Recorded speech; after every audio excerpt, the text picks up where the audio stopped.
Good. How's your blood pressure? Usually on the low side, Oh, but I really? think good today. Oh, good. And I think this is where we started last week was we say this is normal, but when it comes to blood pressure, and I didn't know this, we all differ ever so slightly. Yes, that's true. So, we are unique beings. We are all made up differently. And so we can have these slight fluctuations. And we have to monitor and see what is our sort of baseline, what is our normal. And I think that reminds us that we spoke about this last week. Go and check out the podcast, please. And that's on our website, also of our app. And make sure that you check that out so that you can see. We've moved swiftly along after our conversation last week, and we brought it all the way here through keeping a note of your results so that you've got that baseline and know, am I high, am I low, what's good, what's bad, and then what can I do about it. But now we ended, and let's start where we ended last week, Wendy. Is it possible through diet, exercise, weight management, stress management, and sleep, is it possible to have better control over our blood pressure? Yes, we absolutely can have better control over our blood pressure if we are watching those things, because we know that our lifestyle factors influence so many aspects of our health. Mm. So they definitely will also have an influence on our blood pressure and to keep our blood pressure a bit more stable. Let's start with diet. That was the one of the things that I mentioned. How do we manage our diet? What should we include, exclude? I know that's a massive question, but let's start there with diet. Yeah, so there is actually a quite a well-known diet that is recommended for people with hypertension, and it's called Dietary Approaches to Stop Hypertension, and they refer to that as the DASH diet. And it's one of the most studied diets for hypertension, but it's also one of the most effective plans for managing our blood pressure. And alongside that, the Mediterranean diet is Mm. another. They're very similar in principle, and so nice options to manage blood pressure. I think one of the big things around a diet, and that everyone says, "Oh, great! Now I've got to eat lettuce leaves and celery for the rest of my life." That's not really how these things work at all, is it? Because there are actually things we can do that's sustainable, that we could actually make part of our lifestyle without us feeling like we are depriving ourselves. Yes, exactly. I think that's a very important point because most people think, oh, now I have to go on a diet. There's an end date. That means I only have to do this for a certain amount of time. Mm. But what we're actually wanting to do is we're wanting to make a lifestyle change so that becomes your lifestyle, that you're not on a diet. It becomes your new lifestyle. If you can make that your new way of life, it is a lot more sustainable and it has a totally different impact on your psyche, the way you think about it and the way you approach it. So yeah, I think that's quite an important mind shift to make is, we talk about diet, but you don't have to be on a diet. You want to follow a Mm. healthier lifestyle. Yeah, I like the way you've put that. So what are some of the foods that we should include in when you I think it's the word diet that's got the bad rap, the definition that we assume in our heads, Wendy. I think that's where the Yes. problem is. Once they diet, they're like, oh, gatsie, gat ons nou weer. So this is, should we just say this is I don't know what other word to use, but what are some of the foods that we can include in our regular day of eating that can serve us well in the area of our blood pressure? So we want to make sure that we're having enough vegetables, whole grains, legumes, dairy products, lean proteins, fruits, and healthy fats. So Mm. you've got quite a variety to choose from here. The things that you're probably going to cut out are the things that you are um, the more processed foods, the things that we tend to crave, the things that we go to as our treats, which I know we've spoken about in previous podcasts. Is it really a treat if it's hurting our bodies? Yeah, well said.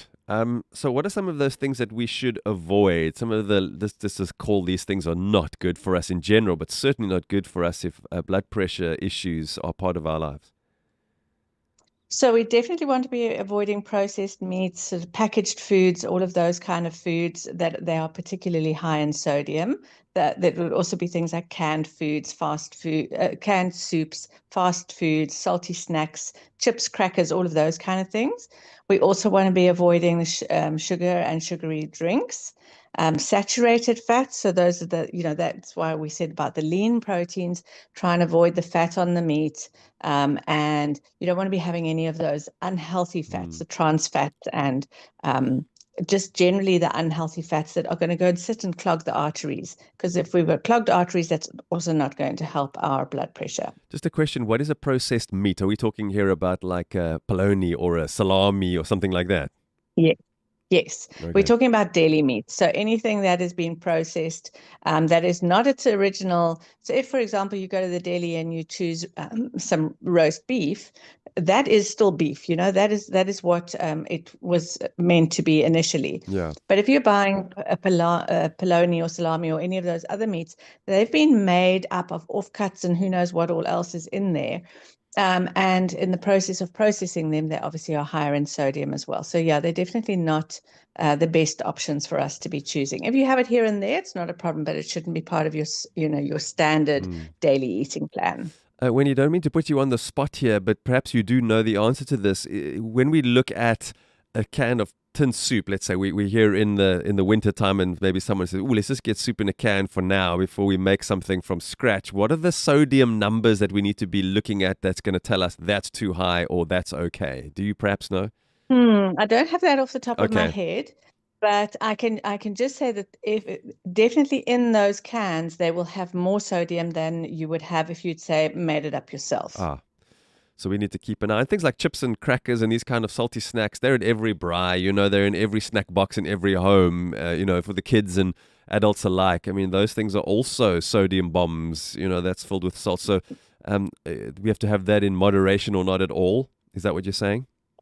Yeah, so I would say, it's unrealistic to say we're never going to have them. So if you are having them, I would say just look at your portion sizes. Make sure that the problem with a snack bowl is that it's there and you can keep going past, especially if it's on the table. You just keep going back for more. Yeah. Try and have a little plate that you put a few on, and that's what you choose to consume, because then you've got an idea of what you're actually eating.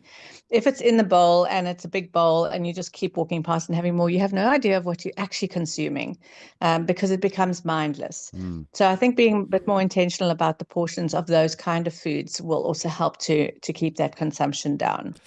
Um, Coffee shops all around. It seems to be our national pastime. Apart from boerewors, coffee seems to be more and more popular every day.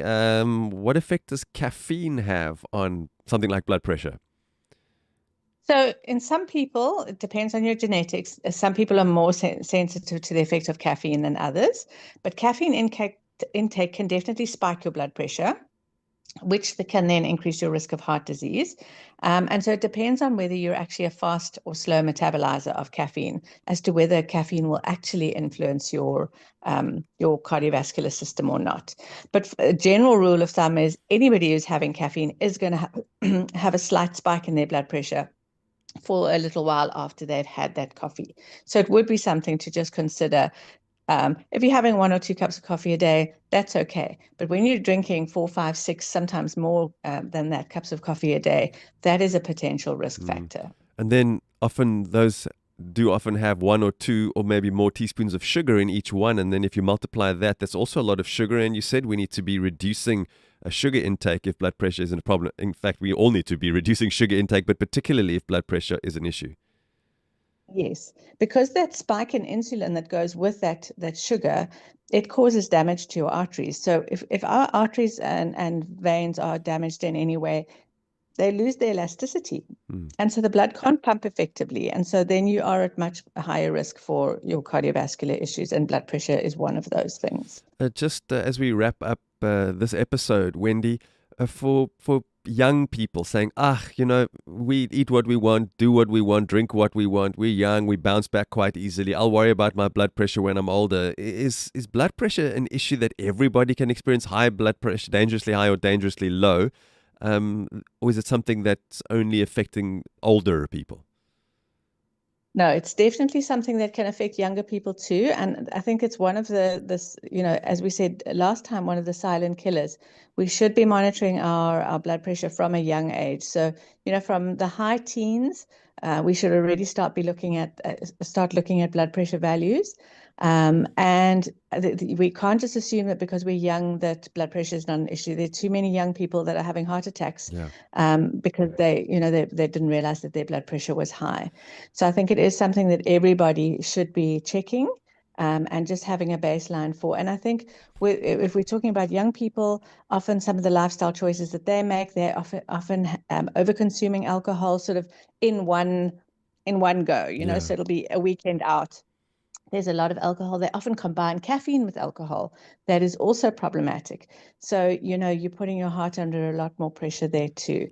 So, yeah, I don't think I don't think anybody can assume that their blood pressure is normal. It's very important for everybody to monitor and to know at least what their baseline is. Yeah. Lastly, Wendy, those energy drinks, those big tins full of them, there's more than any other drink you'll find in supermarkets because of its popularity. And I've seen, particularly in the high school boys in the gym, they just guzzle down masses of these big tins before they hit the gym. The effect of those energy drinks just on our bodies in general, but what about heart rate and blood pressure? Well, that's exactly it. So those energy drinks are filled with caffeine. There's quite large volumes of them, and then, as I said, when they combine that with alcohol, it's Yeah. even worse. But if they're exercising, they're definitely putting a little bit more pressure on the heart. And not everybody. Some people will have a benefit with caffeine for exercise. There are a lot of people that it doesn't actually make any difference for exercise. So they're just using it for, because everybody else is doing it. Oh, And they think they're getting a boost, but it is potentially causing a bit more damage than it is doing good, especially when they're having the volumes that they are consuming. yeah. Parents, I don't know. I'm a parent, but I look at what's going on there. Some of them are shaking like a leaf, and they're jittering quite Yeah. literally. And of course, they all think it's funny, but yeah, something's happening inside your body that's not good. But Dr. Wendy, thank you for Yeah. that this morning. Blood pressure part 2. We'll have another part next week as we chat around exercise, weight management, sleep, and stress management and its effect on blood pressure. What an absolute pleasure to spend these moments with Dr. Wendy Christian from Integrated Health Solution. Wendy, always a pleasure. Thanks for your expertise. Thanks for your time. And we'll catch up with you again next week. Have a really great Thursday.